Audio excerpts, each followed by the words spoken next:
কেশিয়ারিতে অস্বাভাবিক মৃত্যু হলো একাদশ শ্রেণীর এক ছাত্রের। জানা গিয়েছে নিজের ঘরের ভেতর গলায় ফাঁস লাগিয়ে আত্মঘাতী হয় ওই স্কুল পড়ুয়া। পুলিশ জানিয়েছে মৃত স্কুল পড়ুয়ার নাম চন্দ্রশীল, বয়স 18 বছর, বাড়ি কেশিয়ারি থানা ডি কেশিয়ারি এলাকায়। জানা গিয়েছে রবিবার নিজের ঘরের ভেতর গলায় ফাঁস লাগিয়ে অচেতন হয়ে পড়ে ওই স্কুল পড়ুয়া।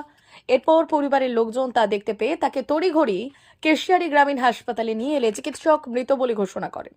মৃত ওই স্কুল পড়ুয়া কেশিয়ারি হাই স্কুলে একাদশ শ্রেণীতে পড়তো।